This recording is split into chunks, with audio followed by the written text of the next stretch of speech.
सांताक्रूज कोतवाड़ी भीमवाड़ा रहवासी संघ द्वारा आज जो है सांताक्रूज पुलिस स्टेशन में एक एप्लीकेशन दिया गया है। सबसे पहले जानेंगे, हमारे साथ मौजूद हैं सांताक्रूज के सीनियर पीआई पवार साहब। पवार साहब, क्या एप्लीकेशन मिला है आज आपको? कोतवाड़ी भीमवाड़ा चुनावटी रहवासी संघ ये कमेटी की तरफ से वहाँ पर जो प्रपोज्ड स्कीम है उसके बारे में उनका निवेदन है और वो निवेदन पुलिस स्टेशन ने स्वीकार किया है और उसको छानबीन कर उसके ऊपर आवश्यक कायदेशीर कानूनी कार्रवाई की जाएगी। हमारे साथ मौजूद हैं रहवासी संघ के अध्यक्ष मोहन लोकेगांवकर जी। मोहन लोकेगांवकर जी, पूरा मामला क्या है, आखिर वजह क्या हुई कि इस तरह से मोर्चा निकालकर पुलिस स्टेशन का घेराव करना पड़ा? यहाँ ऐसा है कि कोतवाड़ी भीमवाड़ा में लगभग 3000 रहवासी रहते हैं, उसके फैमिली है। इस फैमिली को महाराष्ट्र शासन के एसआरए की तरफ से लगभग 11 लाख चौरस फुट एफएसआई मिला है और वो एफएसआई इसलिए है कि उनके घर बना के दे के आधा एफएसआई विकास तक ले, ये कानून है। और वो एफएसआई के साथ उनको कुछ परसेंटेज जगह भी उनको साथ में मिलती है। तो हमारी कोतवाड़ी की पूरी जो एफएसआई है, जो सेलेबल है और रिएप की है, वो महाराष्ट्र शासन ने जो हमको अपने गरीबों के लिए दी है, वो बिल्डरों ने वो दोनों भी हमारी एसआरए कमेटी को हाथ में रखकर उन्होंने आईडीबीआई और एलआईसी से 280 करोड़ का कर्जा उठाया और वो कर्जा दूसरे प्रोजेक्ट में यूज़ कर ये बस्ती है कि जैसी की तो वैसी रख दी। तो ये तो हमारा सीधा चीटिंग हुआ। फिर भी हमने कुछ नहीं बोले चल ठीक है आगे देखेंगे। लेकिन आज पूरे डॉक्यूमेंट के साथ, प्रूफ के साथ हमारे पास ऐसा आया है कि अहमदाबाद के डीआर कोर्ट में, जिसको ट्राइब्यूनल बोलते हैं, ट्राइब्यूनल कोर्ट में खटला जिसको बोलते हैं केस दर्ज हुआ है एलआईसी की तरफ से और डीबीआई की तरफ से कि ये कोतवाड़ी को पूरी नीलाम करके उसका पैसा बैंक में भरा जाए। अभी इनको खुद भी मालूम नहीं है कि यहाँ का पूरी बस्ती वो लोग बेचने वाले हैं और इधर के ही बिल्डर, जो चालाक बिल्डर, उसको खरीदने वाले हैं और वो खरीद के हम लोग को गुलाम कर देंगे। तो हम जो स्वतंत्र है वो गुलाम में चले जाएंगे, हमको कोई लिबर्टी नहीं रहेगी इस काम में। हम चाहते हैं तुरंत उसकी आवाज़ उठाए, पुलिस स्टेशन को हमारे प्रॉपर्टी की जो चीटिंग की है वो चीटिंग का मामला सिर्फ पुलिस स्टेशन में लाए हम लोग, क्योंकि हमारा एफएसआई जो सरकार ने हमको दिया है वो हमको वापस मिलना चाहिए। हमारा जो हक है योजना करने का वो हमको मिलना चाहिए। तो फिर हमारे बस्ती का विकास होना चाहिए। उसमें जो चीटिंग कर रहे हैं, जो सोसाइटी के बोगस सोसाइटी के लोग, जिसको हमने लोगों ने किसी ने चुन के नहीं दिया है, वो और बिल्डर लोग, उनके खिलाफ एफआईआर दर्ज होनी चाहिए। इसलिए आया हूँ मैं। अगर साहब ने 24 घंटे में या तो 8 दिन में ये एफआईआर दर्ज नहीं की पुलिस ने, तो हम लोग डीसीपी साहब के पास मोर्चा लेके जाने का हम वादा कर चुके हैं।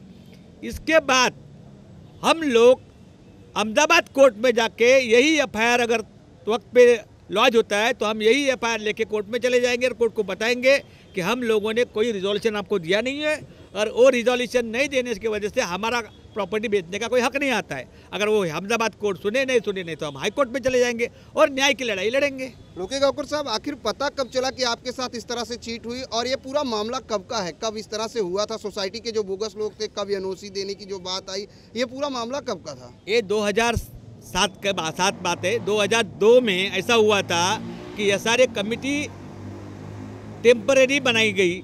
उसको 2003 में जब एनेक्चर 2 पास हुआ तब 1400 लोग पात्र हुए पहले राउंड में। तो 1400 लोगों ने वो कमेटी कंफर्म करनी पड़ती है, लेकिन इन्होंने वो इलेक्शन लिया ही नहीं। एसआरए को मैनेज करके बिल्डर आस्ते आस्ते आस्ते आस्ते 14 साल निकाल दिए और उन लोगों ने अपने को जैसा चाहिए बिल्डर ने वैसी कमेटी बना के ली, जिसको मराठी में हम लोग मर्जीतील लोकांची कमेटी बनतो। वो मर्जीतील लोका की कमेटी लेके बिल्डर ने उनका एनओसी लेके ये 280 करोड़ उठा लिया और वो 280 करोड़ 2007 में एग्रीमेंट करके उठा लिया और ये एफएसआई सब गिरवी रख दिया। अभी एफएसआई गिरवी रखने के बाद बिल्डर लोग एक दूसरे को बेच रहे हैं, और जो कुछ हड्डी बिड्डी बची है ना, अभी हमारा खून तो पी चुके हो, हमारी कुछ हड्डी बिड्डी बची है वो भी बेचने के चक्कर में है, और हम लोग को सबको बेघर करने के चक्कर में है। ये सब बातें पुलिस के भी हम सामने लाना चाहते हैं और सरकार के भी सामने लाना चाहते हैं। आशीष शेलार जी जो आमदार यहाँ के हैं, उन्होंने मुझे वादा किया आहे की मोहन तुझ्याबरोबर आम्ही आहोत, तुला काही कायदेशीर मदत लागेल त्या ठिकाणी मी मदत करेन, ऐसा मेरे को वादा किया है। आज आने वाले थे वो, लेकिन वो बोले कि मैं मेरा रिप्रेजेंटेटिव बैठा हूँ, आज मेरे वक्त नहीं, लेकिन बाद में वो केस का पूरा कॉपी उन्होंने लिया है, पढ़ा, उनको ठीक से मालूम है कि जो जो क्या क्या लिखा है उन्हें समझ में आया। उन्होंने भी एक कबूल किया है कि ये गलत हुआ है, ऐसा नहीं होना चाहिए। एक तरफ से बिल्डर ने उसको बायोमेट्रिक लगा दिया है, सर्वे लगा दिया है, और दूसरी तरफ ये बस्ती बेचे जा रही है, तो लोगों का क्या होगा? लोगों को घर मिलने चाहिए कि नहीं? जबकि 600 लोग ऑलरेडी पहले से 12 साल से बेघर हो चुके हैं, 12 साल से उनको घर नहीं है, ना ही वो पात्र के लिस्ट में आए हैं, वो कहाँ जाएंगे? ये सब चीटिंग के लिए पुलिस थाने पे हम लोग बहुत कंप्लेन किए हैं, लेकिन पुलिस थाने ने आज तक लगभग मैं आपको 2003 से लेके आज तक कितने कंप्लेंट किया, उसका पूरा बंद दिखा सकता हो। बिल्डर के खिलाफ एफआईआर लेने की हिम्मत नहीं की। आज पहली बार साहब ने कहा है कि मैं इसके जांच करके कायदेशीर बाबी चेक करके एफआईआर लेने की कोशिश करूंगा। भले नहीं लेगा चलेगा, लेकिन कोशिश तो करेंगे। तब हम खोतवाड़ी के लोग इनका सत्कार करेंगे, खोतवाड़ी में बुलाकर, जो कानूनी है वो, हमको गलत कुछ नहीं चाहिए। हमारा अगर हमारे पास अथेंटिक डॉक्यूमेंट है, सर्टिफाइड सब कॉपी है, कागज पे लिखा हुआ है कि इन लोगों ने इनके नाम है, इन लोगों ने कर्जा के लिए एनओसी दिया है और ये बिल्डर ने लिया है, ये बिल्डर के खिलाफ नोटिस है, ये सब डॉक्यूमेंट कानूनी है। प्रथम दर्शनी पुरावा जिसको पुलिस बोलती है वो सब हमारे पास है। उसके लिए कोई ज़रूरत नहीं है दूसरे को चेक करने की। सर्टिफाइड कॉपी है तो सवाल ही नहीं है। फिर भी बिल्डर बहुत बड़ी चीज़ है, वो कितनी ताकत लगाती है, साहब के ऊपर कितना दबाव डालती है, वो भी हमको देखना चाहिए। फिर भी कायदा है, कायदे से हमको न्याय साहब से मिलेगा, ये हमारा विश्वास है। जय हिंद, जय भारत। पवार साहब, जिस तरीके से लोके गांवकर साहब ने कहा, क्या लगता है एफआईआर कब तक दर्ज हो जाएगी? मैंने बताया है, हम जो निवेदन प्राप्त हुआ है उसकी छानबीन करके कानूनी कार्रवाई करेंगे। निवेदन प्राप्त होने के बाद पुलिस अब उस पूरे पुरावे को जांच करेगी, उसके बाद इस मामले पर एफआईआर दर्ज हो सकता है। मैडम, आपसे जानना चाहेंगे, कितने साल से आप लोग यहाँ रहते हो और इस तरह से चीट हो जाती है और आप लोगों को 14-15 साल बाद पता चलता है? मैं तो 72 से यहाँ रह रही हूँ और अभी 2018 आ चुका है, और 2002 से ये सारे स्कीम जब लागू हुई, जब चालू हुआ, तभी से देख रही हूँ, और इसकी मैं एक कार्यकर्ता भी हूँ, देख रही हूँ। लोग यहाँ मेरे बाजू में है, देखो ये आज खोतवाड़ी में रहते हुए घर से बेघर है। देखो आज ये लोगों को, हमको सबको एकजुट एक साथ में लाके ये लोग को यहाँ मोर्चा लाना पड़ा है। ये जो भ्रष्ट कमेटी है, जो किसी ने स्वयं घोषित जो बोली गई है, वो कमेटी को यहाँ से निकालना चाहिए और लोकशाही पद्धति से ये स्कीम होना चाहिए। लोगों को अपना हक का घर मिलना चाहिए, ये हमारा विश्वास। योगेश जी, ये सारे स्कीम इसलिए लाई जाती है ताकि लोगों को डेवलपमेंट हो, लोगों का विकास हो, लोगों को एक अच्छा घर मिले, लेकिन उसी स्कीम के तहत इतना बड़ा चीट, किस तरह से देखते हैं खोतवाड़ी की इस चीट को?